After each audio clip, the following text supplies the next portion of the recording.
Ladies and gentlemen, welcome to the show of shows.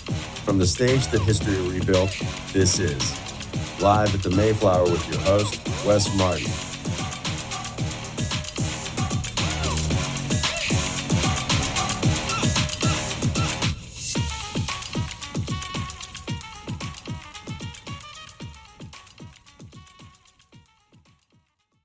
Okay, everybody, welcome to the Live at the Mayflower podcast. I'm your host, Wes Martin. I am the fortunate one that gets to call this place home. I'm really excited to sit up here and chat today. We got Mr. Sean Finnigan. Um, I'll let you burn through your history and your past and your roots, Troy, Ohio. Sure. We got Mr. Tim Harris over here. I'll do the same. Born out in L.A., correct? Yes. And that's where this conversation is going to go today. We're just going to let you guys. Tell us how many people's legs you broke. Ooh, broken legs. Who'd you mess up? You know, it's a good question. A handful. A handful? A handful. Sure. We'll call it 5. You know, in the offensive, so I played offensive line. That was my world.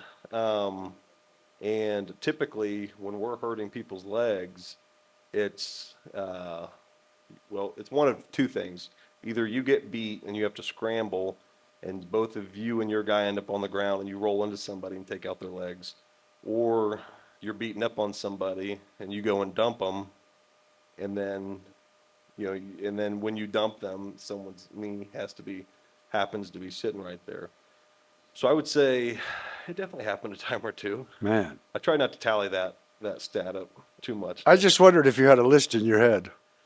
No, not Okay. that one. I've got a list in my head of how many times it happened to me. How many times my legs got rolled up on. And in your role, because you were playing offensive line, you never got to get into the secondary and ruin a receiver or anything.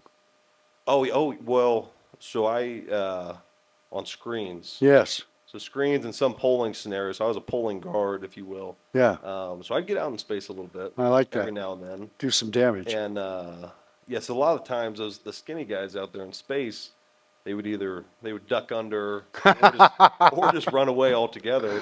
So they had some sense about them. And didn't you play with the Harvard educated Fitzgerald at quarterback? Yeah, Ryan Fitzpatrick. And what team was that? Yeah, he was. We played together in Washington. And then he was at the Jets for a minute, right? He was. Yep. And he actually attended and graduated from Harvard. He sure did. And did he have a better beard than you? Ooh, it depended time of the year. Time of the year, yeah. Yeah, what time of the year it was. And didn't you tell me he used to pretend that you were his younger brother? Yeah, he used to call me Sean. He had a younger brother named Sean. We'd go out to dinner. He would take the O-line out for dinner. And so me and Ryan, we kind of, especially when both of our beards were long, we kind of looked alike. Yeah. So we'd go out, and everybody would recognize him, of course. Yeah. And so people would come over and ask for autographs and all that good stuff. And so he would start talking to him, and he'd be like, "Oh yeah, well, my brother Sean's in town.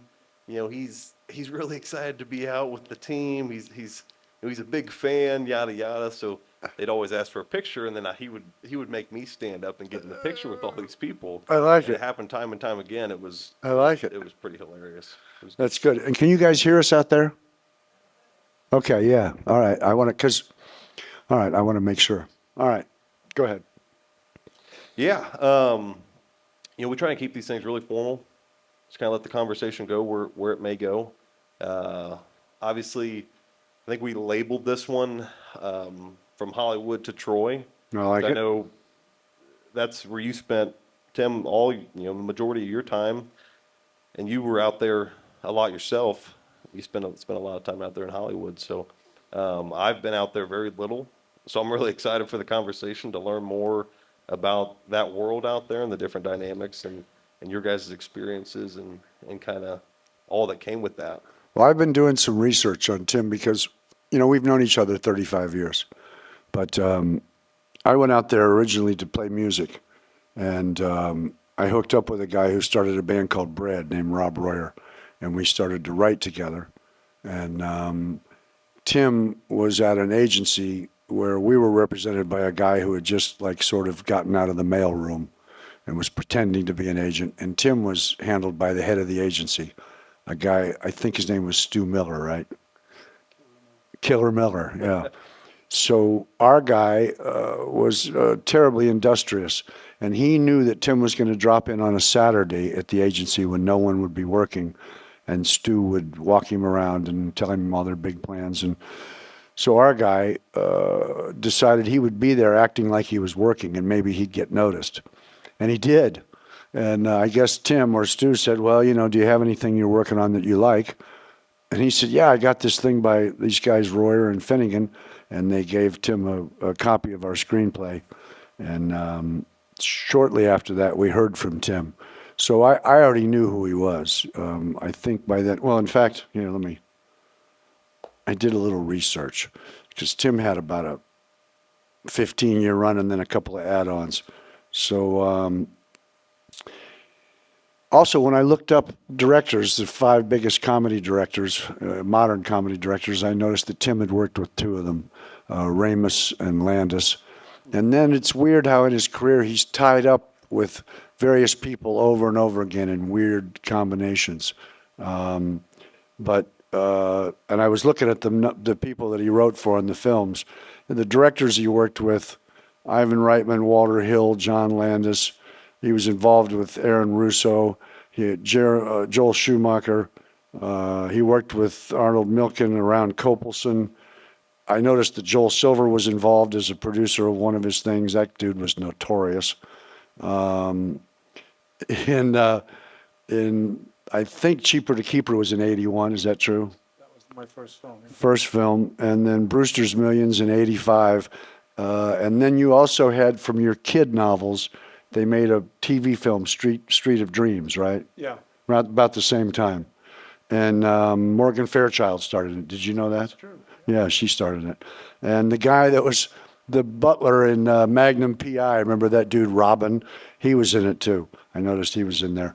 So then Brewster's Millions, '85, Twins, '88, 1990, Kindergarten Cop, produced Falling Down in '93, Space Jam, '96, and then 2009, Astro Boy, right? Yeah. And that was were the Koreans somehow involved in financing? Or Japanese. yeah, speak in that mic so they can really hear it. That was a Japanese finance film. Yeah. Yeah, and Astro Boy had Nick Cage, a whole bunch of other types were in it. And the guy that directed it, did you write that film with the director, co-write it with him? Yes, I did. And he did some Roger Rabbit work. He was involved with Danger Mouse. Yeah. When I was in Los Angeles, I knew a couple people that had children. And whenever I was at their house, I'd hear the Danger Mouse theme song, which consisted of Danger Mouse, he's so incredible. Danger Mouse, he's unbelievable. And I thought, who wrote that? And it turns out you were involved with the guy who conceived it and wrote it. He's unbelievable. The guy also worked on Roger Rabbit. He worked with Spielberg at Amblin on Chicken Run, and he did work on Wallace and Gromit, the Curse of the Were-Rabbit. Yeah. So did you? I had no contact with him. Really? Yeah. So you co-wrote the thing with him? Yeah, are you talking about the director of Astro Boy? Yeah, David Bowers. Yeah. I didn't know that he'd done all that stuff. No, you didn't. No. Maybe Well, he did. And I'm sorry. and did you co-write the stuff with him or no? You did. So how did you guys write? Were you actually sitting together writing? I just flew. I was staying in L.A. and I wanted to get back to London, and I was offered this job, and I kept saying, no, I don't want to do it. I can't do it. And I then sort of said, well, I would only do this if you paid me 3 times more than this, and you have to fly my girlfriend. I just gave them endless conditions, which to my amazement they agreed to. So Okay, so wait. I want 3 times more what is normal. You have to fly my girlfriend from London, and you have to put me up at the W. yeah, And I kept trying to visit Tim because I knew he was at the W. And as a collector of fabulous swimming pools, I knew they had one of the great ones in L.A. So I tried unsuccessfully several times to visit Tim. I was just working. And he kept saying to me, I'm really busy, man. I was like, come on, you ain't busy. He'd be like, no, I'm really busy. I was At like, the swimming pool. yeah, at the swimming pool, No, yeah. it wasn't this week. So roughly how long did it take to write it? About 6 weeks, and then I convinced them that I had to go back to London and I could work from London, because the first day I was there, they gave me a small office in the studio, and I was just all by myself with a laptop, and I did my pages and I gave them to them, and they said, the next day they said, "Oh, these are great, this is wonderful," and I said, "Well, I might as well just do this in my hotel, because I didn't meet anybody, I don't need to see you," Okay. and then I was more comfortable. All right. They were happy with that, yeah. And the stars were Nick Cage, Nathan Lane, Bill Nye, who I love, Donald Sutherland, Charlize Theron, and Freddie Highmore. I recognize Freddie Highmore. I Yeah. don't recognize the other. Freddie Highmore was a young kid that now is in that movie The Good Doctor, or that TV show The Good Doctor. But very young, he had a lot of success. He was in a lot of cool stuff, very young. But I wasn't around when they did the Voiceovers and stuff, yeah. studios. Yeah, Long gone. yeah. And in all that time that you were around Bowers, he never mentioned that he did Wallace and Gromit. I just didn't know that much about animation. I'd never done anything in animation. Yeah. And, no. Didn't- So that run that I'm talking about is from 83 to 98, 15-year run. And in that time, I just want to run through some of the actors that wound up being in the stuff. Richard Pryor, John Candy, Dan Aykroyd, Jamie Lee Curtis, Michael Douglas, Eddie Murphy, Hugh Cronin, Don Amici, Ralph Bellamy, Arnold Schwarzenegger, Danny DeVito, Barbara Hershey, Al Franken, Denholm Elliott, Frank Oz, Giancarlo Esposito, Kelly Preston, Jason Reitman, Tony Jay, Linda Hunt, Penelope Miller, Rick Moranis, Jerry Orbach, Pat Hingle, and Eugene Levy. So those are some of the folks that were in those movies. Yeah. Eddie Murphy was, I get to talk to Tim a lot because I'm curious, and I ask him a lot about what it was like when he was trying to get certain films made. Talk a little bit about when you were taking Trading Places around and pitching it in studios, and you would get to the part where the star was, Yeah. what was going on there? It was, people liked the script, but the studios all said the same thing. They said, if you can't get Richard Pryor, nobody's going to make this film, because he was the single black actor in America who meant anything. And we couldn't get Richard Pryor. And I remember I said to the head of, I think it was Warner Brothers, I said, there's this fantastically talented guy called Eddie Murphy who's just ripping it up on Saturday Night Live. And there was such a prejudice then against television. The studio head just said, nah, that's television. That doesn't mean anything. And then, of course, he made a film before Trading Places, 48 Hours. It was a huge success. So. Yeah, and so 48 Hours, and that was Walter Hill directing that, yeah? I'm not sure. Yeah, I think when I looked it up, You know Walter. more about Yeah, Walter. Yeah, I knew more about your career than you do. That's some serious. This is what I found fascinating. The more I looked at stuff, Walter Hill wound up directing Eddie Murphy in 48 Hours with Nick Nolte, and you had done Brewster's Millions with Walter Hill. And directing. It was afterwards. I did that. Yeah, and starring Richard Pryor and John Candy. Yeah. So when you did Brewster's Millions, how did that come about? How did it come to happen? That was just something that was, after Trading Places, it was offered to us, as a project. And I started writing it when I was still on the set making Trading Places. Yeah. And let me think. And it had been made before, right? It had been a book, a play. It had been made. It was one of those properties that once Hollywood makes something a success, they just remake it. Yeah, yeah. That's a good case of that. I'm trying to think. What's the question? How that happened, how it came together as a film. They just asked us to do it. Yeah. Because we just had a successful hit comedy, so it wasn't brain science for them to do it, and it was a sort of a period social comedy. And John Candy, Richard Pryor was incendiary enough. Everybody knew he was in all sorts of trouble in terms of his personal life. John Candy was struggling a bit, I think, too. I had a meeting with him before. Oh, did you? Yeah, and he was just the sweetest, most jovial guy, but he was clearly very overweight and I think he drank about 10 Coca-Colas in an hour and a half. And then I think before he made the movie, they sent him to a health farm for 6 weeks. Wow. Try to slim down. And Richard Pryor had no idea who you were going to meet from day to day. Really? Some days you'd run into him and you'd say, "Hi, Tim." Da, da, da. The next day you'd look at him, he had no idea who you were. Yeah, the health farm. Was that like the spot if someone was prepping for a movie, that's where they got Yeah, shipped off to? I'm surprised he got insured because he was just, he was just visibly sweating. Wow. Yeah. And in Trading Places, you conceived it because of overhearing people at a tennis match or someone you knew. How did that No, happen? I had a friend who had a father who was a doctor, and the doctor had a brother. They were both very old and extremely rich, and they argued about everything. And I would play with them on a Sunday and on a public court, and they would argue about, you owe me 50 cents from last week. And one day I'd played, it was a really hot day, and I came home and I was so fed up. I said, I'm never going to play with those guys again. I hate them. And I just had the idea of two bickering, vastly wealthy men who argue about everything, and that they then have an argument about nature versus nurture. And it just all came out. And the funny thing is that I've always, at that point, I thought, well, I've had an original idea. Isn't it amazing? And then when the first reviews came out, everybody sort of said, well, it's a version of Prince and the Pauper and of My Fair Lady. And I suddenly realized, yeah, it is actually. Yeah, but you thought it was original. Same territory. Yeah, yeah. Getting a movie made is notoriously hard and complicated. Trading Places, tell us a little bit about how that came together.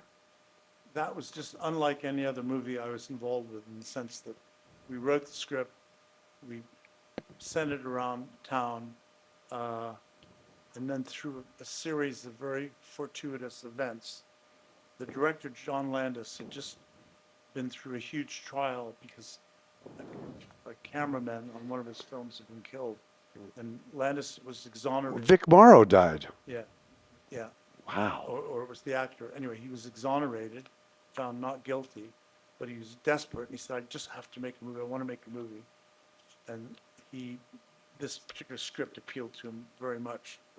And normally you have a lot of studio development involvement when you're making a movie, and there was none on this. It was just literally working with him.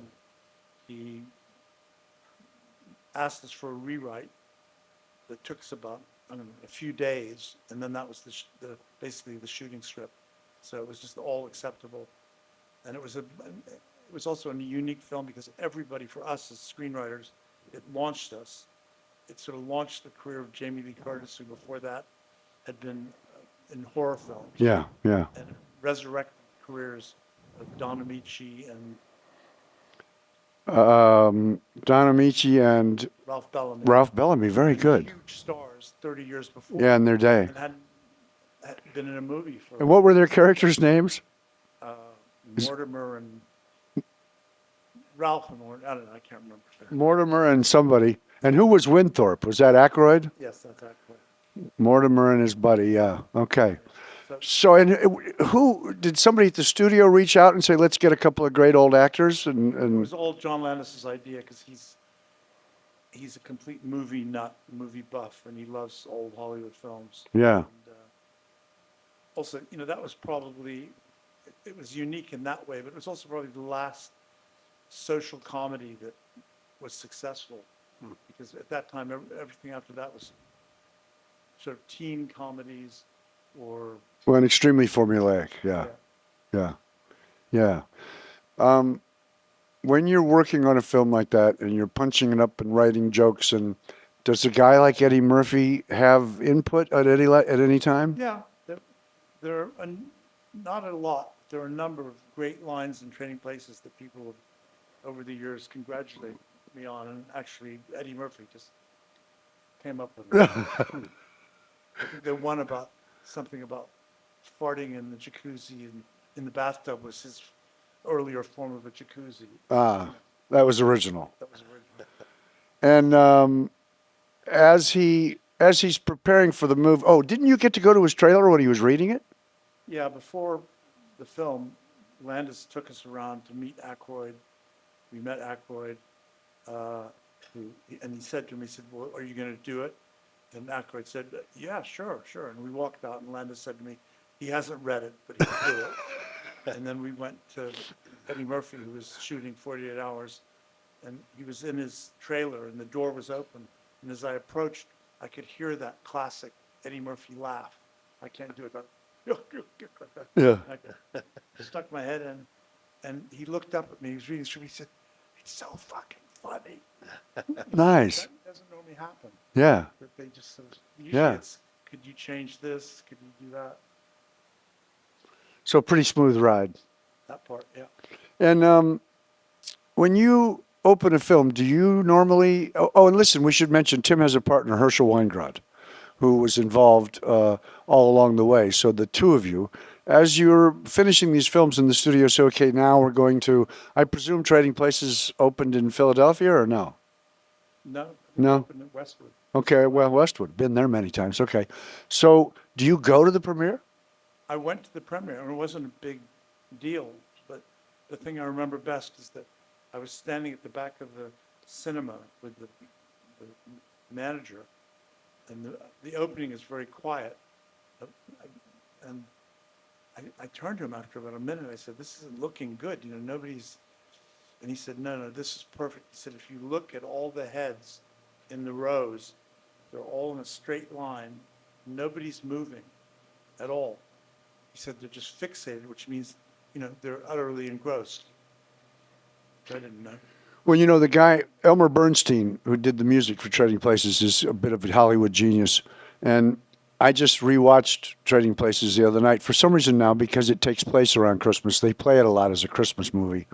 And I was watching it and I was struck. The first 8 minutes of the movie are this brilliant musical interlude that takes us from the very opening second all the way into the beginning of the action. That's what Jeffrey Katzenberg wanted to. Oh, yeah, tell him that story too. I don't want to interrupt you. No, go ahead, tell him that too.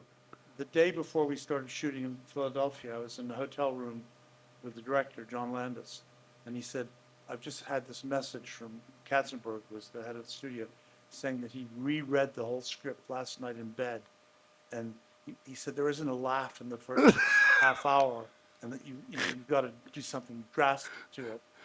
And Landis, God bless him, just picked it up and threw the script into the waste paper basket and got it in, and said, we're shooting. We're shooting tomorrow. You know, this idea that you've just written this big comedy with Eddie Murphy and Dan Aykroyd, and the head of the studio, Katzenberg, writes you and says there are no laughs in the first half hour. That's really, it's very encouraging when you start shooting. But that's Hollywood. That's very Hollywood. And when the day the first reviews came out, nobody knew it was going to be a hit. My agent phoned me and he said, "Do you know what? I've already heard that the producer, Aaron Russo, is going all over town saying it was his original idea and he just hired you guys to write it." Jeffrey Katzenberg was saying the same thing. It was like everybody wants credit for this thing. It must be a hit. Yeah. And Trading Places now, you've seen it in Europe, right? You know they show it in Italy at Christmas. Yeah, too. I know. So it's become an Italian Christmas Yeah, classic, every too. Italian I know says that everybody in my family watches that film every Christmas. And did you ever interact much with Alan Russo? I interacted with him a bit. Yeah. He's a fairly notorious character. Yeah, he is. Anyway, I have nothing good to say about him, so Excellent. let's Excellent. Come and sit let's next talk to me. about positive things. Yeah, come and sit next to me, baby. I know that Rob encountered him because he was deeply involved with Bette Midler, Yeah. and he was her manager. And my friend Rob Royer traveled with them for a bit because Russo wanted Rob to talk about doing a documentary film of Bette. And he told me also that Russo was quite a head case. But yeah, Elmer Bernstein is one of the great, you've worked with a bunch of great music guys too, and he's one of them. That first 8 or 10 minutes of Trading Places is one of the greatest examples of how to use wonderful music to set the pace for the introduction of a film and deliver it to the point of action. and it's amazing and beautifully done. So I feel like I've worked with Mozart. exactly, yeah, that's how I feel too. I looked early on at some of the numbers when I was starting to get ready to do this, and in Trading Places, this kind of blew my mind. It says 83. It was considered a box office success by the second week, and you guys took in $90 million in the first 15 weeks. So, and I have to imagine your budget was probably 30, something like that. Not Maybe, even. yeah, So you were striking almost to 100 million within 16 weeks. Yeah. And that was before they showed it in Europe. yeah, So by then, everybody's taking credit for it. yeah. Yeah, except you guys. So that's not bad at all. And then it wound up between the United States and Canada, finishing at $136 million. And it opened in 1,785 theaters, bro. Yeah, but theater tickets only cost a couple of bucks in those days, so. I bet it was showed right here. This used to be a movie theater. Yeah, Yeah. I'm sure Yeah, it showed I'm here. sure Yeah. it showed here a bunch. Yeah, man. 1,785 theaters, my brother. That's a nice opening. That's a great opening. So, once Trading Places took off, and then they offered you Brewster's Millions. Walter Hill, the director, didn't have much input, didn't talk to you much about it, didn't. He did quite a bit because by the time he came on board, we'd written several drafts of it. And when he came on board, he said, I think we wanted Richard Pryor to have been an ex-astronaut. We'd worked all of that out. And he said, no, I want him to be a minor league baseball player. And so you go, well, of course, Sure. fine.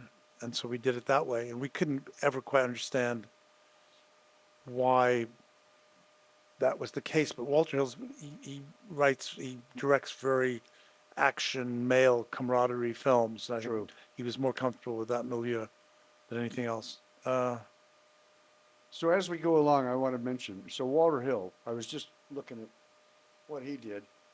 There's a film called The Warriors, if you remember that, where a gang gets separated in a part of New York, and they have to work their way back all across New York through alternate gang territories over one long night. And when I first saw it, it was kind of the spookiest, weirdest film I'd ever seen. And it was deeply affecting, and I loved it. And I probably watched it 20 times since then. And every time I'm going through the channels, if I see it, I stop. There were all these great young actors in it, and everybody in it was just amazing. And I don't know how Walter Hill, as an older white guy, I'm not sure how he was hip to all those dynamics. But he did that film, The Warriors. Then he did Southern Comfort. Then he did The Driver, 48 Hours, Streets of Fire. Then he produced 3 of the Alien movies, and he wrote The Getaway. So he was a versatile cat. And your boy Landis, that you did, that's Trading Places guy, right?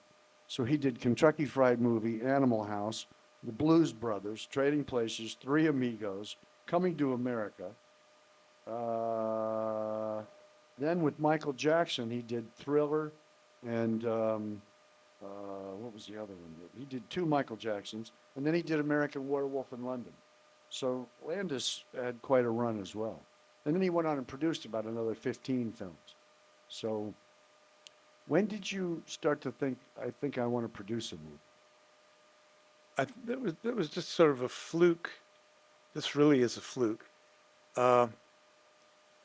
When Landis did Coming to America, he used the 2 characters from Trading Places, the Duke brothers, in a cameo, which he was not legally allowed to do. And my lawyer or my agent pointed it out. And we had to make a settlement with the studio. The studio made a settlement to us because he'd done that. And I think that ended up with us getting a larger contract at Universal. What was the question, the original question? About? I think I asked you about how much you liked me. No. I said, when did you start thinking about producing a film? Oh, and part of the How much package, do you like part me? of the package of our writing deal was that we were also allowed to theoretically produce movies, and we were allowed to hire somebody, a development person, to read scripts for us. And usually that's just, window dressing, but we took it seriously, and we hired a really good guy who found this project Falling down. falling down. Yeah, and so we ended up producing it. But I didn't like producing really. Really? No, I like writing. If you're writing, you're in control. If you're watching a scene that you've written and you're on a set, it may have taken you 20 minutes to write the scene, or 2 hours or 2 days, but you didn't do it over and over again. Whereas to just watch a scene that you've written 20 takes of it, I'd rather be back in my hotel writing the next thing. And how often did you actually exist on set in all these films? It Was there depended. a movie where you were on set a lot? We were on set a lot for Trading Places, for Twins. Really? Uh, And what was Reitman, why was it okay for you to be there? because he wanted help. If something if something wasn't working, he could say to us, "Can you have a look at this and try to fix it? Give us a different version of it." Cool. So you hung around on that film a Yeah, lot. yeah. And any others? No, but the thing about locations too is that when you sit down at home to write a screenplay, the first thing you write is fade in and then exterior. Where is it? Well, at that moment, you're in supreme control of where you're going to possibly go on location. I like it. So you might sort of say Troy, Ohio, or you might say Monaco. Let's go to Monaco. you just We'll do Troy, Ohio later. yeah, yeah, yeah. The sequel will be in Troy. So Philadelphia was whose choice for Trading Places? I think it was our choice because Yeah. we wanted it to have that sort of American feel, the Heritage Club and. So there are two, well, there are more than two, but at the time that this happened, there were two sort of premier critics for film in America. What's homegirl's name? Vincent Canby, The woman, what's her name? Pauline Kael. Pauline Kael, who was huge, and Vincent Canby. And they were like the two, certainly most influential, long before Ebert and those clowns.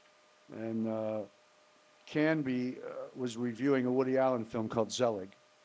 And when Tim and I were talking, and I told him that he had worked with 2 or 3 of the directors who were in the top 10 modern directors of comedy in history, he said to me, well, certainly Billy Wilder has to be in there. And I said, oh, no, I think these are modern directors. But so Billy Wilder, in anybody's list, is top 3 in the history of directed comedies. And he was known because he made films that had tremendous commentary. And didn't he make The Apartment? Yeah. Yeah, man, The Apartment. And Some Like It Hot. Some Like It Hot. And so not only was he funny and with a lot of asides and incredibly fast paced, but he was also busy saying stuff about America and about humans. And he was quite an adept showman, but he was also quite a humanistic observer of the human condition, and deep and wildly funny. And so they were reviewing this Woody Allen film, Zelig, and as he was getting through his review, he said, there aren't many real social comedies that are sort of commentaries on our American life being made anymore. And I think the finest that's been made in a long time is Trading Places. And then he said, and I'm not sure that I would give John Landis the credit as much as I would give Tim Harris. So if I'm Tim, I'm going to have that tattooed on my arm.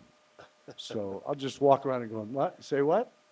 So I don't think Landis ever saw that. I don't think Landis saw that Or if he did, quote, he forgave me, Yeah. So Landis's career was in a sort of a lesser Billy Wilder role, but certainly very American. Kentucky Fried Movie, Animal House. These were really, seriously mainstream American stuff. So how in the world does a guy get with Joel Schumacher? So when you're doing Falling Down, first of all, how did you get Michael Douglas? I would just put that down to the script. It was such a fantastic script. And who wrote it? I can't remember his name. I'll look it He up. had practically no previous credits. And I think it was just a role that was offered to Michael Douglas. He wanted to do something offbeat and different. How did you discover the script? The development person that we'd hired found it, and we really liked it, and we rewrote it a bit, and we put it around the studios, and Is that John Christian? no, nobody was interested, but according to the politics of Hollywood, if Michael Douglas is interested, then he was right up there. Then they have to do it, even though they don't want to. Nice. And then I don't know. I didn't choose Joel Schumacher. He was just assigned to it. Who was your development person? Was that Tim Coe? His name was John Tomko. Tomko. You knew, yeah. So Tim, I got in trouble with Tim once when I was trying to desperately think about how to produce or how to promote my own miserable career in Hollywood. And I had gone around to a couple places, and I had said that John Tomko told me to call. I didn't know that. Yes. And That wouldn't have bothered me. you know, it bothered Tomko. Oh, okay. So, and I did it at Amblin Productions at Spielberg's place. And then I did it at Stone City Productions, Michael Douglas's place, strangely enough. And word got back to Tomko, and he tracked me down in whatever rock I was under, and sent me a note and said, "Hey, Finnigan, it's not okay to call people and tell them that John Tomko said to call. So don't do that anymore." And I assumed that you knew it too, so I thought, "Oh man, Tim Harris is mad at me, so I better stay away for a while." Bold strategy. Yeah, that's funny.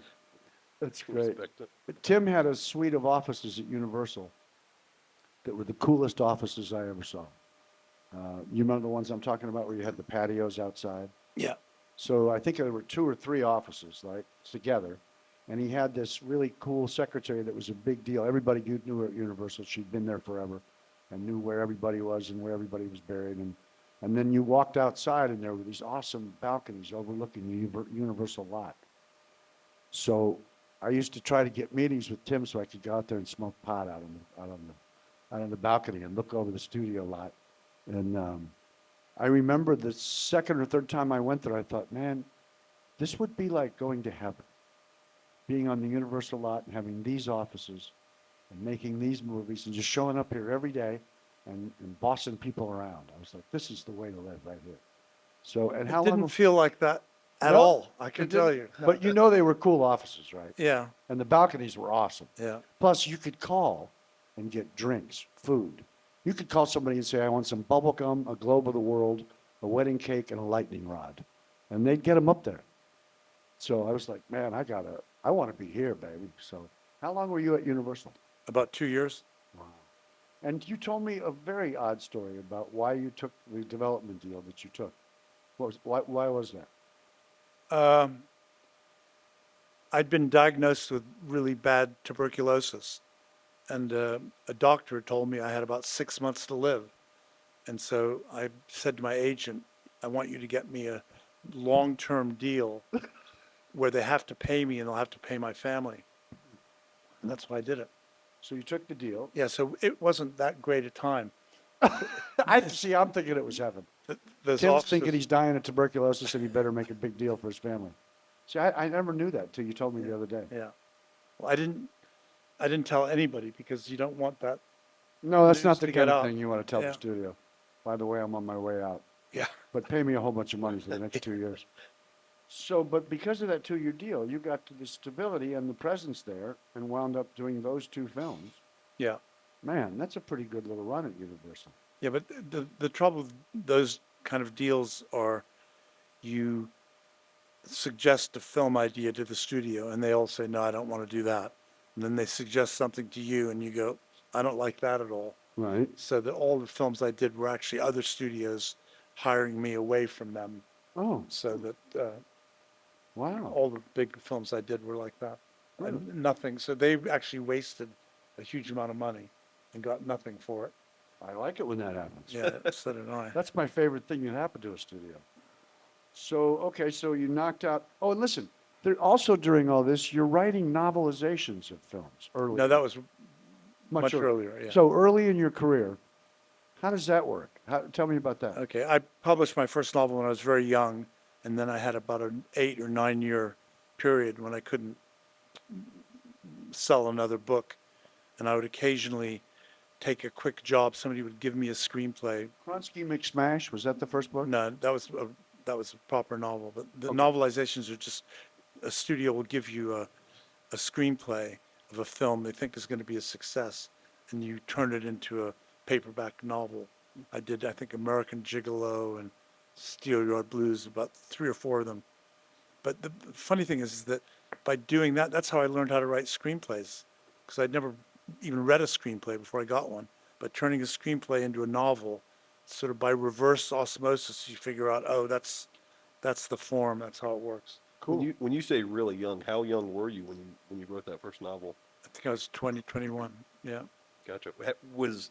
So you grew up in LA, right? Just No, or- I grew up, I left LA when I was about 5, then I lived Okay. in Africa and Europe, okay, in Where New in York, Africa? and, sorry? Where in Africa? In Morocco. okay, Yeah, no, I have a completely, yeah, I'm like, the only other people who have an upbringing like me are army kids, sure. who've been moved from base to base to base, different countries. Yeah, so Morocco, and then what was next? Rome, then The Hague, then England, then New Jersey, Connecticut, New York, Portugal, England, Dude. back to California. Yeah. Was there one stop in there that like you really grasped onto the writing and the novels and then the screenwriting, all that stuff? Is there like when did that start to snowball and develop? I think I started wanting to be a writer when I was about 15 or 16, Gotcha. but I was living I was going to school in Portugal and in England. No, I never stayed anywhere very long, except until finally I came back to LA, where I lived for 35 years or 30 years. Got it. Yeah. Let me ask you this: when did you? 'Cause I've gotten this question before in a different world. Um, when in your career did you know that you had a shot to be a part of some of those like large films and You know, my I lived in LA for 10 years, and I never thought of writing for the movies or writing for TV. I was always dedicated to being a novelist, and I supported myself by being a house painter for most of that time. And then I would earn enough money, I'd work for 6 months, enough to take 6 months off or 4 months off to write. And the only reason that I ended up writing a movie was, I think, one of the novels I'd written got optioned by Hollywood, Gotcha. and it was never made. But while I was waiting for that to happen, I had a friend in LA, and I said, I just heard this funny story. Why don't we write a screenplay based on it? Which I did. And then it's all unplanned. I think some friend of his was a secretary in some little independent company.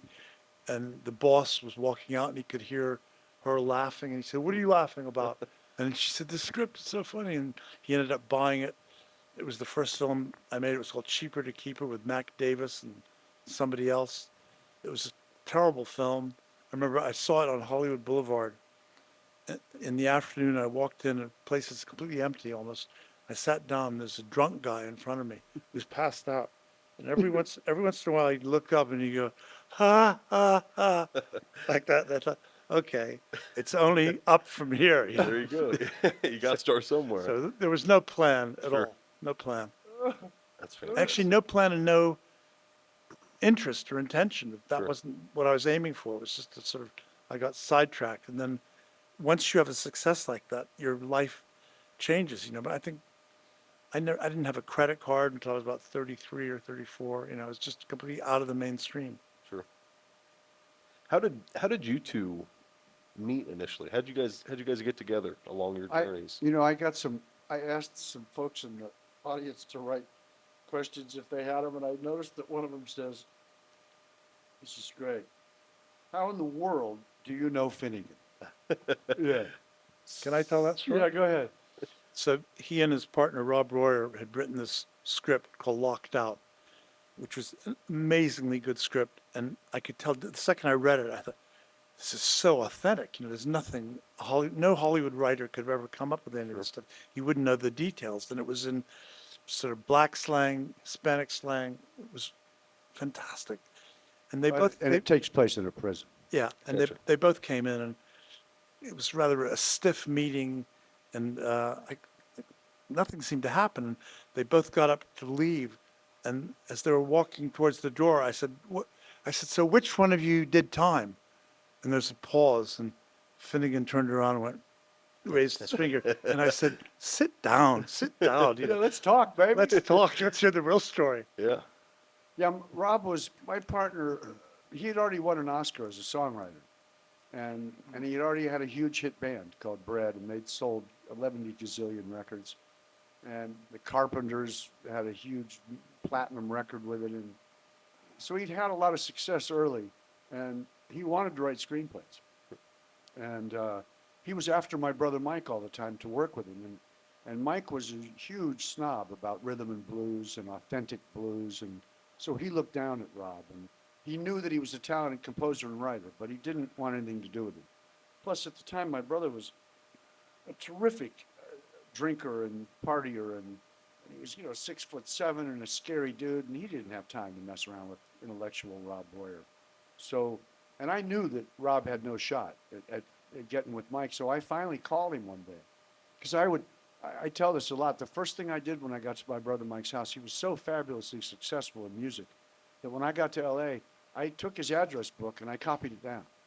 Everybody in it, from my Airto to Neil Young to Frank Zappa to David Crosby, Stephen Stills, all of it. I just wrote down all their phone numbers, because I'm not afraid to cold call a guy. So I thought, in my future, I will be working with these people because I have their phone numbers. So, so Rob and I started working, and he flew here to Troy. I had been in some trouble, and so I was being temporarily detained here. And Rob flew here to a hotel, and we wrote the film Club Fed in 11 days, and he showed me the screenplay for him, and he went back and optioned it to Joe Roth at Fox, and got the people in nominal control of me to allow me to go to LA. And so then we got that meeting because they were at APA, at Tim's agency, and they said, "Do you have a script that you like?" And he said, "Yeah, this thing locked out." And so after Tim read it, he got a hold of us. And once I got to know Tim, I was like, well, I'm just going to follow this guy around. So that's all I did. I called him all the time, and we would play a little tennis together, and he would invite me to parties. And there was an amazing man named Jared Diamond, who wrote I think he won the Pulitzer for it, for Guns, Germs, and Steel. Yeah. He wrote this amazing book. He's written several amazing books. And Tim would have these parties where he had all these amazing people at it. So he invited me, and Jared Diamond was there. So I couldn't wait to talk to him about Guns, Germs, and Steel. And all he wanted to talk about was the Hammond organ, because he knew I played one. Yeah. So we sat next to each other for the whole lunch talking about the Hammond. But yeah, Tim was very kind to me, very generous, and would tell me stuff about, here's how you want to write, and here's how you want to do stuff, and don't do that. And eventually, years ago, maybe 5 years ago, Rob Royer and I talked Tim into coming down to St. Thomas in the Virgin Islands, where Rob has another home, to work on Locked Out, on rewriting it yet again, to try to see if we could. And we had so much fun. I don't know what we accomplished, but we played a lot of tennis. We worked on our tan, and we had a lot of laughs. So sounds like a perfect, oh perfect my God, trip. it was so much fun. Yeah. So yeah, and then we just hung a lot. And Tim would come to some of my music dates and hang out, and because he's a huge music fan, and so over time we just had way too much fun. And he would include me in stuff. He'd say, "Hey, we're working on this. Come by the office and talk." And yeah, I was like, "Hell yes, I'm all about that." That's awesome. Plus, I dug his films. Once I saw what he was up to, because he wrote such funny stuff, I was like, "Why can't I do that?" I tried to write a movie about Troy. And there was a character here that lived here in Troy named Johnny Tensby, and he rode his bike around, and he had pistols in the front of it, little play pistols, and he was quite a character. So I wrote it, and we opened it with a car coming in West Main Street with Johnny Tensby sitting there on his bike, and a sign that said, "Welcome to Troy, Ohio, home of happy people," or something. And the opening shot was the thing coming back past the car, and Johnny Tensby giving it the finger and going, "Bullshit!" So, and it was all these Troy characters were in it, and yeah, it didn't take off. Troy's ready now. It's ready though. Now I think now it's ready. It's ready for its big film. You got to go through college as a player, So you sort of knew at some point that there was a possibility you could play in the NFL, right? Yeah, I would say when I started actually playing, when I got in the game, Yeah. 'cause when you first show up to college and they bring you there to play football. They don't, that's it's a it's not a job, but it's a job. But you get there and I came from a small town called West Milton, just down the road, and I don't know, I graduated with 100 kids, small What was town. what was your college? What was what? What college did you go to? In Indiana University. Okay. Yeah, so you go from Miami County to the Big Ten. It's a pretty big jump. So you show up and you're not really naturally you're not really sure like, hey, how's this going to go, right? Like, Yeah, man. am I going to get beat up for 4 years, or am I going to, is it going to be all right, sort of deal. But then once I actually got on the field and started playing and started blocking people, I'm like, all right, this could happen. I'm you know? beating them up. Yeah, sure. And then after see, I redshirted my first year. My second year, I started half the year, and then after that year, the draft comes around, and I'm watching the draft, and these guys are getting drafted in the first round, and all these guys from Ohio State and Michigan, and I'm like, wait a second, I just played all those guys, and I didn't do that bad against them, So I'm like, all right, I think, if I could block those guys now, and they're about to be, probably starting on an NFL team this coming year, you know, I don't see why I couldn't make a run at it eventually, sort of deal. So And in college, in those days, you weren't really technically allowed to have an agent, right?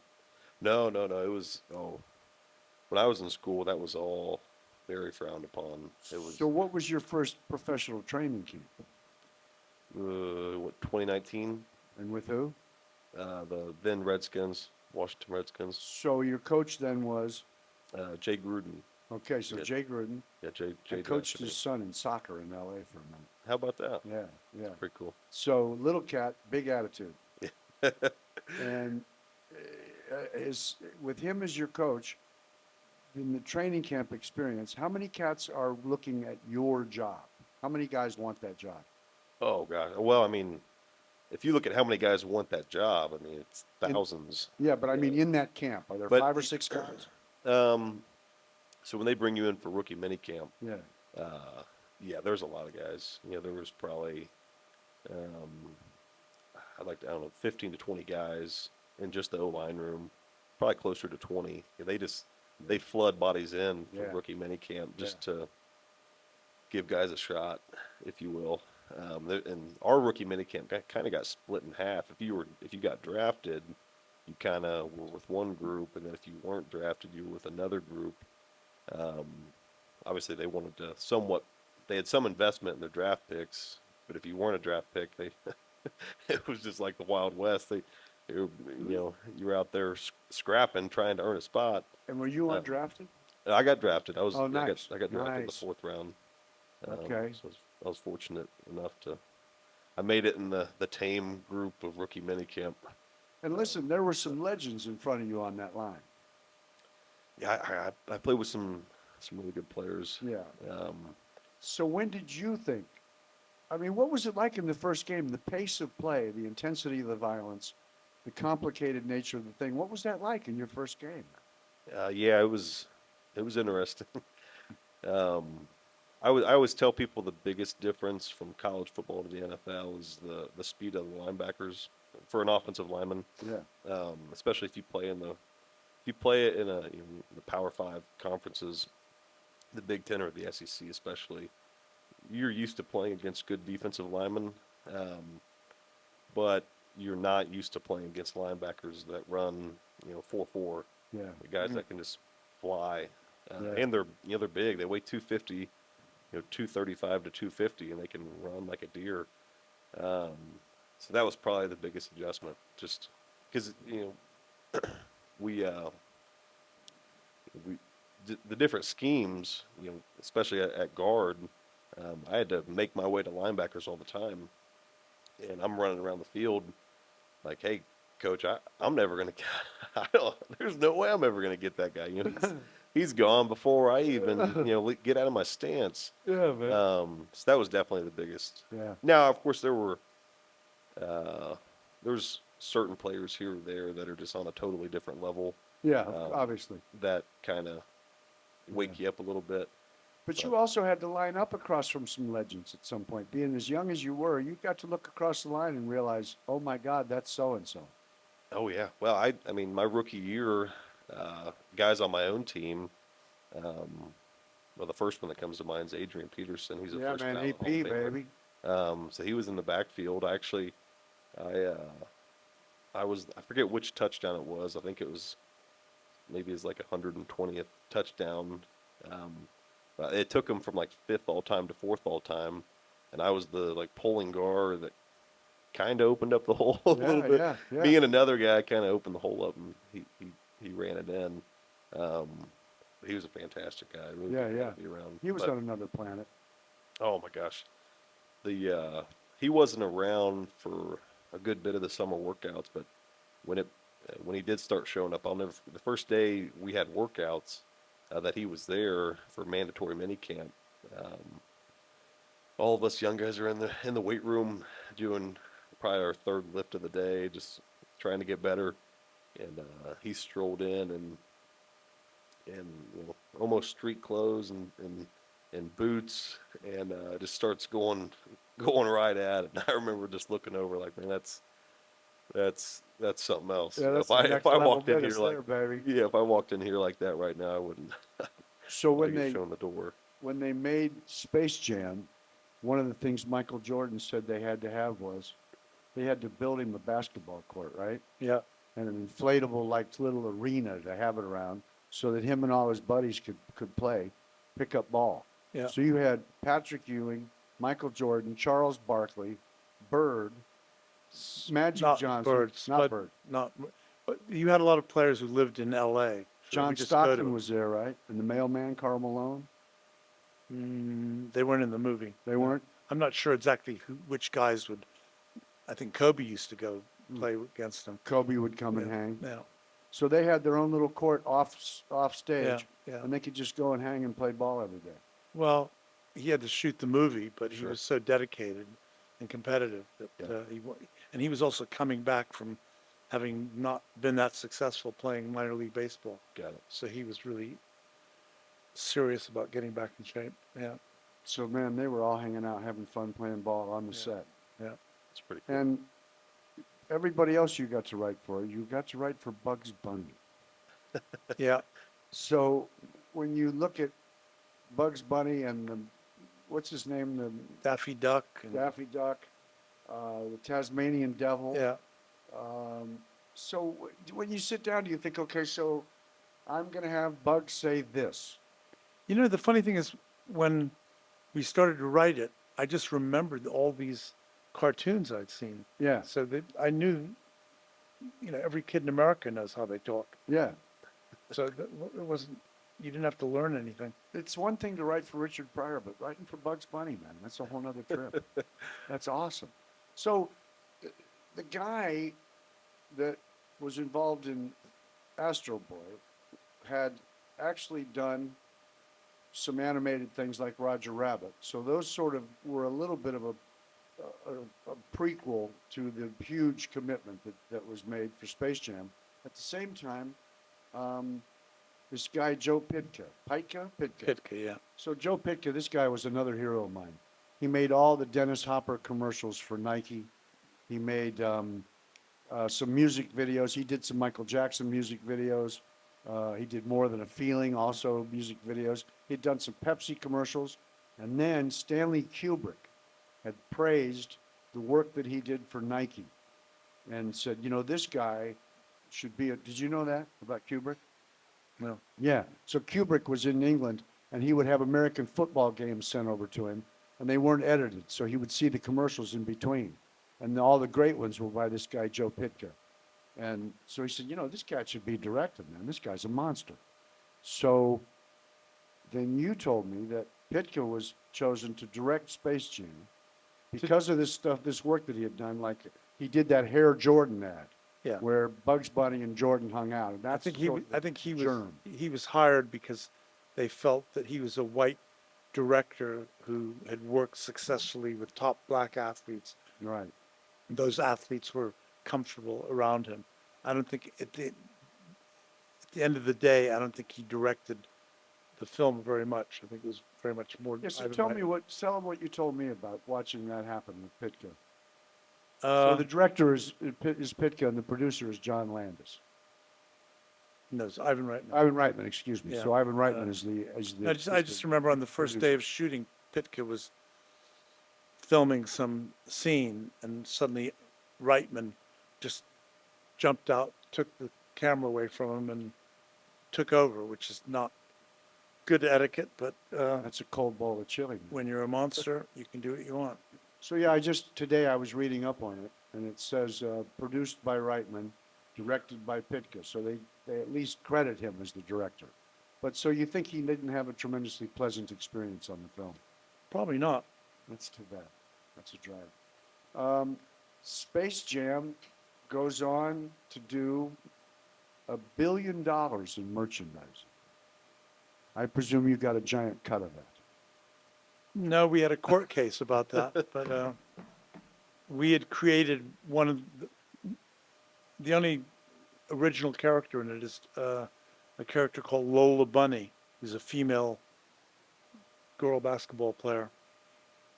And I think there's a huge amount of merchandise concerning her, Lola Bunny, yeah. Lola Bunny. But I think in the court case, Warner Brothers executives claimed it wasn't the truth. Anyway, it was just a put up job. But And nobody threatened to kill you or anything? no, Well, would have made a good story. So it roars out to $300 million around the country in the first 12 weeks. It rolls out to 159 million. Then within 6 weeks after that, it's at $250 million.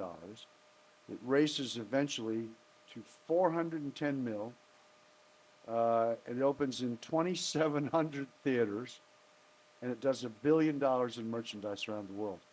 For you guys, is there a moment when that's sort of taking over the world that people call you and make you other offers for similar things, or? no, because that was a very unique film. You know, that it had Michael Jordan, all these top NBA stars in it, and then it was live action plus animation with all those Looney Tune characters. Yeah. You know, And it had was a Newman from Seinfeld. one-off. They made it again with LeBron James, but Yeah, that wasn't so great.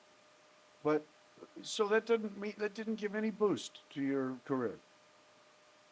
A movie makes $600 no, million. not really, because it's not a writer's movie. You know, you Ah. wouldn't look at that movie and say, I have to get the guys who wrote that, because Get me those guys. there's too many other things that are making it attractive. I was just thinking of this. How did throughout your career, how did you guys gauge success? Like, what stats did you guys? Just being a sports guy, obviously stats were a big It's just like component. sports. It's Yeah. you know the other writers who you're in competition with. Sure. You know how much money they make. You know that if your last film does really well, it's like contract talks, Sure. you know. Got it. And when you're at the beginning of your career, it's not as good. By the time you're in the middle, and then by the end, they're probably thinking, we have to pay him a lot, but he's getting old, you know. That's what it is. Yeah, that's great. Arnold Schwarzenegger, Danny DeVito. So Schwarzenegger, not exactly the king of dialogue. Nothing comes trippingly off his tongue. How did that first, Twins was before, Kindergarten Cop was first, or Twins? Twins. So how did Twins come together? It's actually some English friends of mine had written a first draft of Twins. I didn't know them then. And Reitman, it was really unusual production because he said, I'm not going to take a salary. Schwarzenegger And DeVito said, I'm not going to take a salary on it because they were so sure that it was going to be successful. And my partner and I said, we don't want to take a salary on it, I'm not taking a salary. but they made us take a salary. Um, and it was the first time Schwarzenegger had ever been in a comedy. Nobody thought of using him in that way. And we figured out, Your microphone just a little. okay. We figured out from the way he spoke, he was very funny. And so when we wrote dialogue for him, we'd always try to include words that he couldn't pronounce easily. And because those ended up being the big laugh lines. Sure. Yeah. So that would be like, what, W's, V's? Yeah. D's? Yeah. That's great. Yeah. That's great. And the most famous line from that movie is, "It's not a puma," Yeah. right? No, that's from Kindergarten Cop. Okay, Yeah, keep going yeah. on Twins, I'm sorry. Okay. So when you worked with Schwarzenegger, would you ever hear him read the stuff before it was filmed? No. No? But I just knew the way he spoke that he was going to have trouble with certain lines. And he was a really unusual guy because he wasn't at all like an actor. He was a bodybuilder. Sure. And he was real sensible, very friendly guy. He didn't have any of the sort of actorly neuroses at all. I just thought it was all crap. But he could do everything in terms of acting, except he could not play regret. He was such a self-confident person. And there was one scene where he had to sort of apologize to the female star and admit that he'd been wrong. And he couldn't get it. It just went on and on. And I probably rewrote that scene more than any other scene in the movie. And in the end, he sort of slid by somehow, but he didn't understand it. Yeah, It wasn't inside him. yeah. Twins I did, forgot about that. $220 million around the world. And Schwarzenegger, DeVito, how did he get involved? Do you know how DeVito was? Because he was so short. I mean, That was it. they said that the poster sold the movie. There's Schwarzenegger and there's DeVito like Sure. that, twins. Even their mother can't tell them apart. Yeah, sort of. That was in '88. Yeah? Does that Okay. sound right? Schwarzenegger made $35 million from that deal. Because he didn't take So a he took salary. no salary, he made $35 million. Yeah. So that means DeVito probably made some 20 million, Landis Yeah. probably made some 20 No, million. Reitman. Reitman, I mean, made some Yeah. 20 million. And you guys couldn't get that deal. Did you ever get a participation deal on a film? On that one we did because for some reason my agent said, if this film goes beyond 300 million for every, I don't know, for everything over that, they pay us like $100,000. And so then we got it twice. And the studio, when they realized that what we were getting is something called gross, it's real participation based on how much money, they said that we're never doing this again. But, this is like, don't let anybody know about this. That's great. What's 'Cause the the next film I did with the same studio, they said, we're not doing that. We're never doing that again. That's great. What's the relationship like in Hollywood with agents? Because I obviously I have my experiences with sports agents, but I was curious of how that relationship is, how they structure those things out. Well, the first thing is you can't get one, Can't get an agent. you can't get an agent. And then as soon as you've done something, all the top agents want you. Gotcha. And they're always trying to steal you from each other. So you did get wined and dined by other agents? Yeah, about 2 or 3 times a year, we'd have all these offers from and if we wanted a free lunch, we'd say, okay, you can Sure. take us out to lunch. And so Very there'd be, these 6 guys in Armani suits laughing at all your jokes. Yeah. And at the end of the meal, I would always say the same thing. I'd always say, so listen, what's your policy about making personal loans to clients? And there'd be this horrible dead silence. And then they'd all go, like that. That's great. It's a good line. I like that. Yeah. I like that. And then, so it's Reitman again with Kindergarten Cop? Yeah. He strikes right back. Yeah. And says, now Yeah. we're going to do this. And Yeah. then there is no short guy co-star. It's just Arnold. Because now they know he can carry a comedy. Yeah. Yeah. And the idea of the plot, all that, how do you cook that up? I didn't cook that up. It was, again, it was a script that they weren't happy with. Tim is a and they- modest fellow. I don't know if you've noticed. He's a very modest fellow. Okay, so they I handed know, it to you. yeah. By then, they would always make it, it usually take about a year to work on these films. So they would just hire our services for a year. And we couldn't work on anything else. But it was just, if you find that you can work with the director or the director can work with the writer, it just takes a lot of the stress out of it because you don't deal with the studio executives. You know that you get all, it's like being a musician. If you know you can play with somebody else, you don't have to worry about it. So to the point about music, by the way, I meant to mention, in the Walter Hill film, Brewster's Millions, do you know who did the music? No. Ry Cooder. Okay. So Ry Cooder, unbelievable musician, really legendary, cool tastemaker, did the Buena Vista Social Club. So he did that music. And then, He lived next door to me and I never knew that he'd done the music on that really? film. Yeah. So also Joel Schumacher took over for Landis when he left a film called The Incredible Shrinking Woman to go do something else. And it was Schumacher that stepped in, and that was his directorial debut. Huh. That's how he got to be a director from being a costume director. Yeah. So, and then on Falling Down, James Newton Howard did the music, who went on and he was Elton John's synthesizer player and Barbra Streisand's boyfriend, and then did a bunch of films after this. This, I think, was his first big movie, Falling Down, and went on and had a ridiculous career. So you really had some great guys doing music in the movies. You had some bad cats. And it shows. I mean, all those movies have great, great music. The thing is that as a writer, you don't have any engagement with that side of I'm it. sure. Yeah. I'm sure. It's Never just so meet cool them. if you had the right folks doing all the music. James Newton Howard did Space Jam, too. He really Who got knew? paid. Yeah, he really got paid. So I was working through that whole list. So then Twins, then Kindergarten Cop, Falling Down gets produced. And then there's a bit of a gap, and then Astro Boy happens. Yeah. Yeah. And so you get nominated twice for, in England, the Academy Awards are called BAFTAs. So first you got nominated for Trading Places, right? And you lost to the guy who did King of Comedy, which I thought was a terrible movie, but nonetheless. We also, Trading Places won Best Director, Best Screenplay, Best Movie for the, what is it called? The NAACP Awards? It's like the Black Oscars? Yeah. Yeah, That's cool. yeah. And then, 20 years later, Trading Places is considered by in some quarters as a sort of racist movie. oh, that's another thing I wanted Yeah. to talk about. You have been a part of this journey where they tried and are still trying to take Trading Places to Broadway as a musical. Yeah. So they have Kenny Leon, amazing director. They tried one of the Mann sisters in the lead. They changed Billy Valentine into a woman.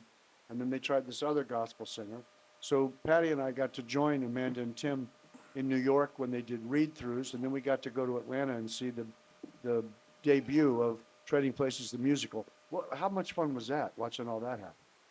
I've had influenza. I didn't get to So go it to wasn't it. much fun.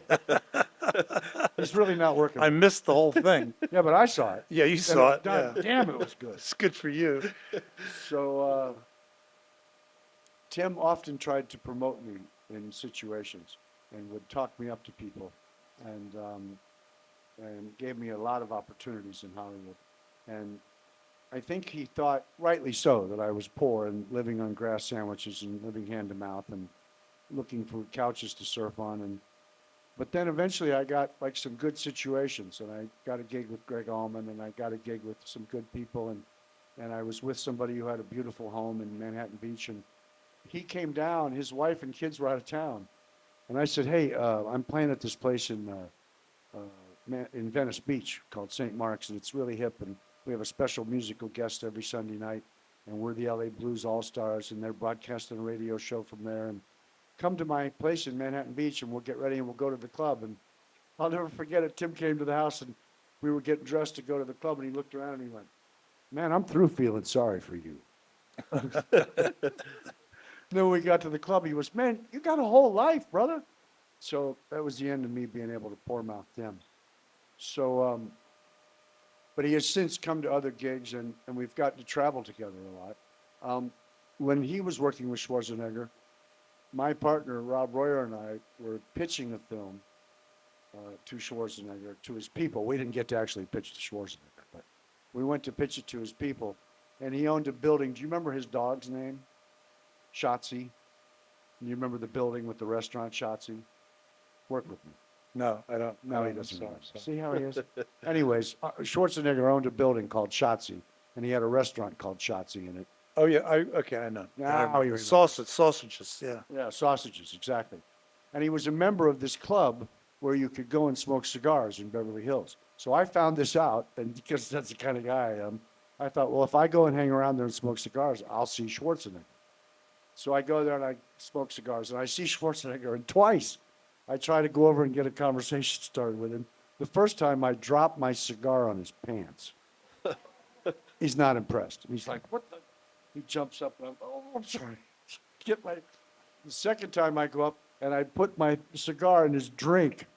I'm talking, and I'm going like this, and I look down, and it's floating in his drink. So I sort of pushed that off the table. And so about a week after that second event, we're at Shotzi, and we're going to meet with his people on the top floor of this building. And I get on the elevator, and there's this tiny little woman. It's about 100 degrees outside, and she's in a fur coat. And she's standing there, and she's got a little hat on. And we get to the second floor, and Schwarzenegger gets on, and he's got a cigar about this big. And he's puffing that thing, man, and it's filling up the elevator. And that little woman looks at him and goes, you can't smoke in here. And he taps the ash on her fur coat and goes, it's my building. Oh, boy. I was like, yeah, that's my boy right there. So by the time Astro Boy is done, are you living back in England? Yeah, And how soon are you about to marry Amanda? within a few years. Okay. So that's who you had. It's you our made- wedding anniversary It's today. your wedding anniversary when? Today. Today? Well, for God's sake. And the, Anniversary. the good Amanda, thing, I know you're filled with regret, but we don't have time on the show. no, the really good thing is that she said to me, my God, it's our wedding anniversary. And the first thing I thought was, thank God I didn't forget. So you made them fly her over to L.A. to hang. Yeah. Man, that's why you had to dig that, Amanda. That had to be nice. So you got to hang at the W, and I never did. That's just fine. So with all, You keep saying the W, that's where they put you up, bro. That's but my I don't hotel. think it was that hotel because the W had a tiny little swimming pool. It had a swimming pool, but it was like a jacuzzi. So now you're impugning my with, memory. a grandiose jacuzzi. You couldn't swim laps in it. All I know is I couldn't break it through at the W. That's all I know. I was non grata, baby. So Tim had a house in Rustic Canyon for a while, and across the street were tennis courts, and all kinds of cool people would play. And then he took me to you remember for a minute at the Riviera, correct? Mhm. So it's just good to know I didn't make this stuff up.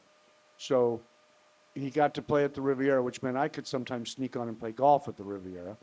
And then you told me a great story about playing tennis with Jim Brown. So tell me that story. Okay, that was before I wrote Trading Places, and I used to play at a public park.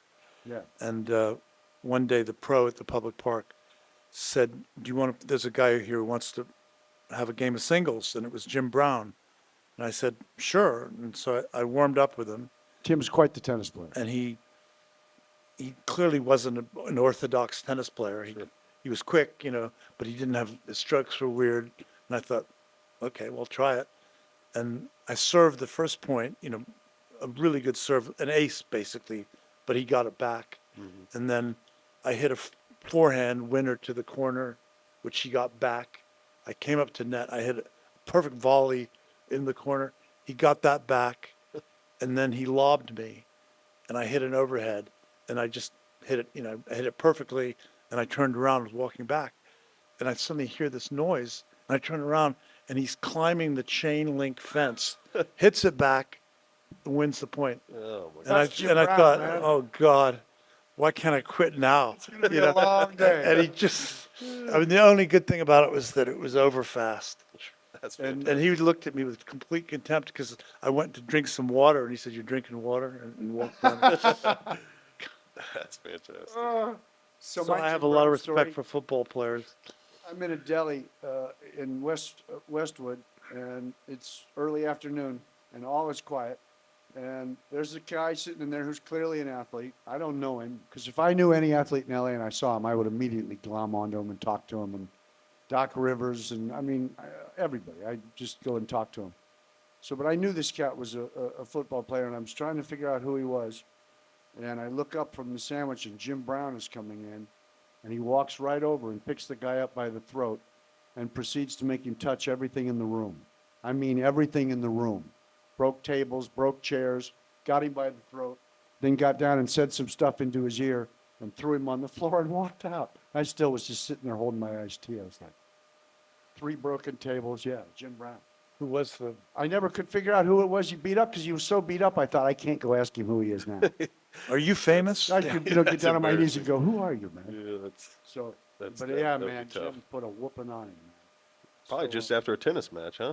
This might have been after a he tennis was, match. he was yeah. all fired up. Maybe Very well somebody might. beat him that day. Very well he might. was a little fired up. And So I think there were 2 other questions. We're about done. It says, how in the world do you know Finnigan? Do you still write? I write you. He writes, Tim and I have the longest standing correspondence in the history of men. We've been writing to each other daily for 30 years.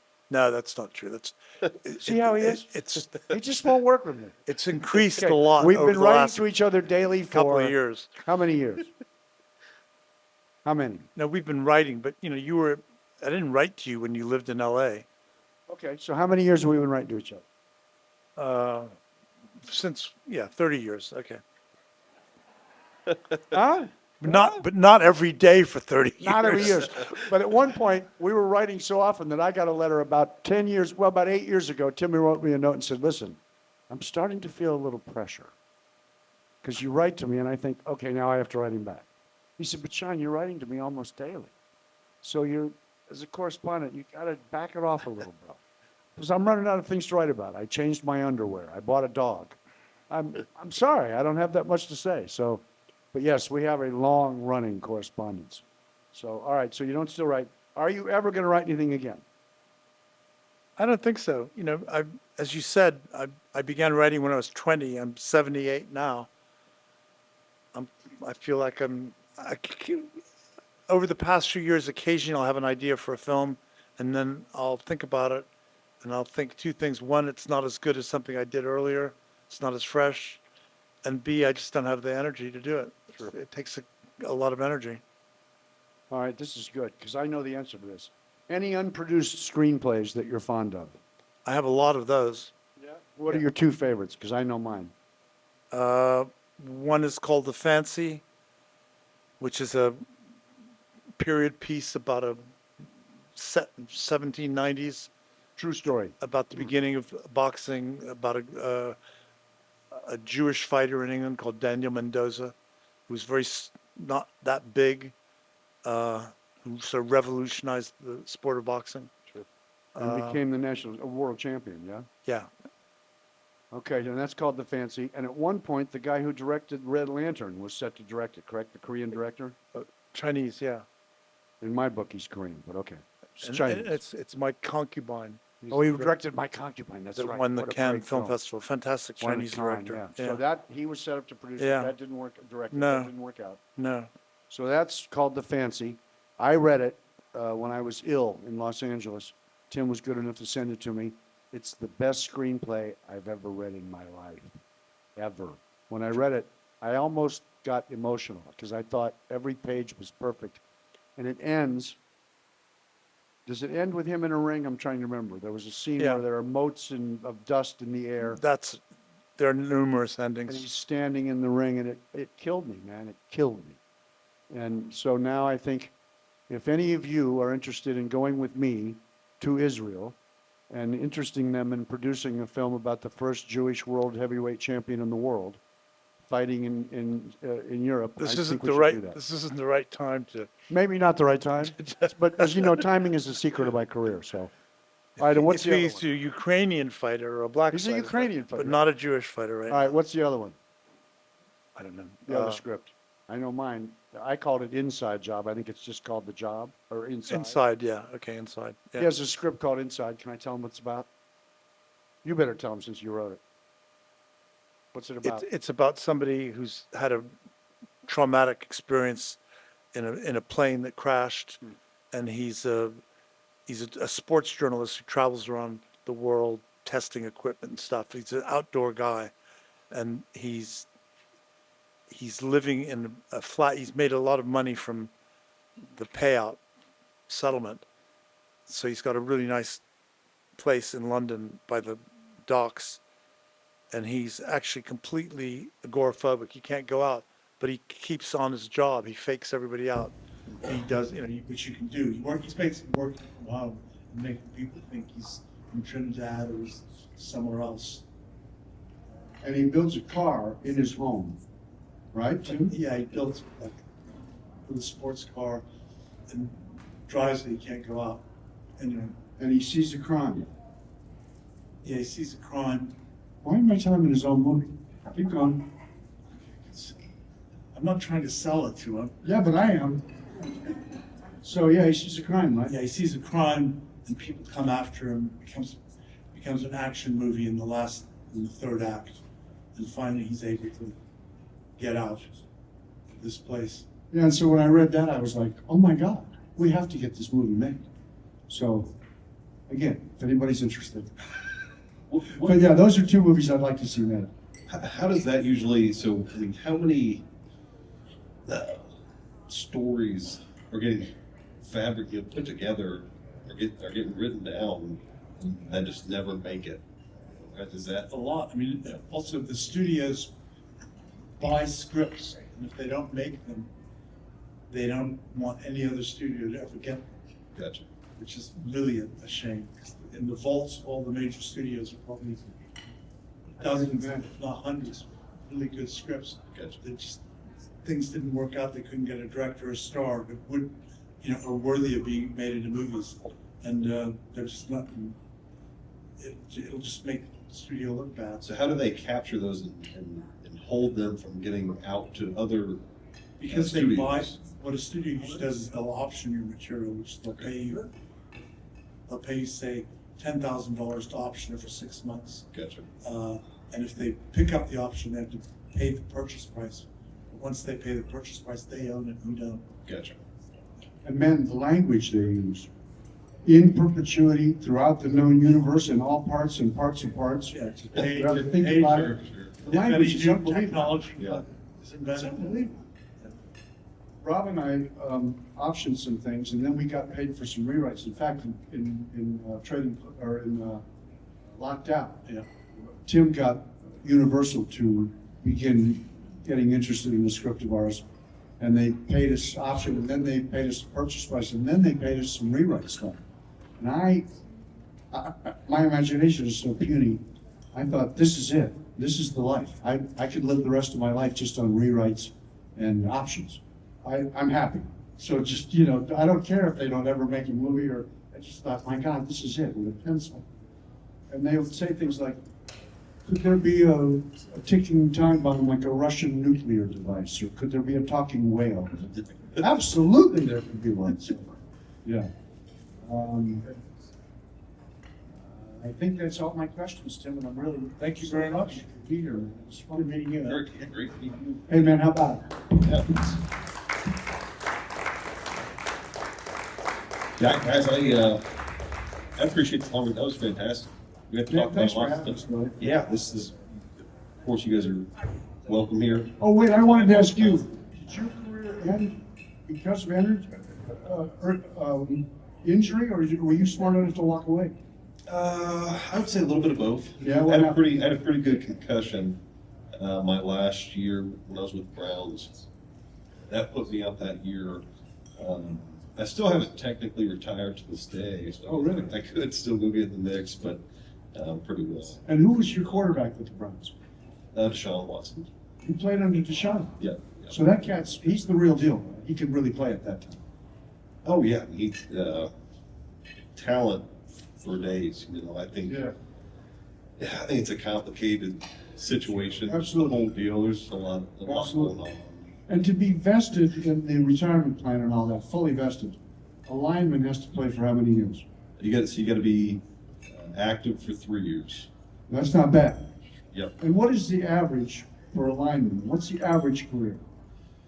Oh God. Well, it just depends how you define it. Well, I mean, like start.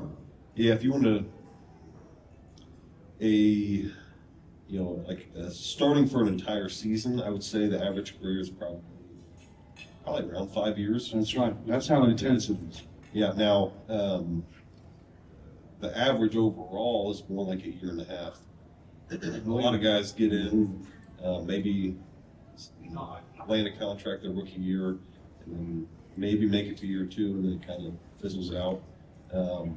But most people, a lot of people in the NFL know NFL really stands for not for long. Yeah, that's what I thought. Yeah. Not for long. Yeah. It's usually pretty short-lived.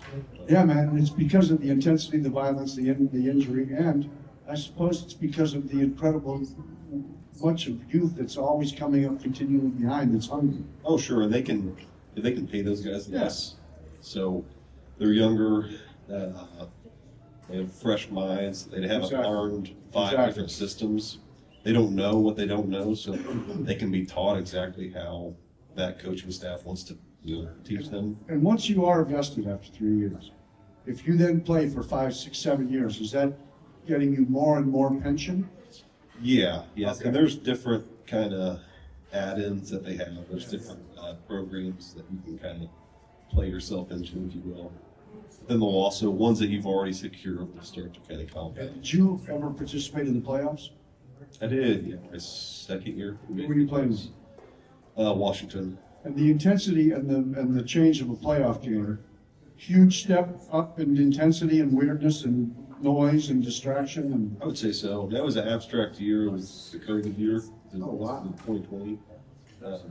Yes, there's no one in the fans. And I think who'd they you play? did. We played the Tampa Bay Bucks, who went on to win. Tom at quarterback? Yep, Tom. So you played against Brady? Yep, a couple times. Yeah. Dude, unbelievable. I want to really give a shout to Wes for what he's doing here at the Mayflower and what he's created and all the things he's done. Yeah. And I'm glad I never faced him in a football game. All right. Thank you.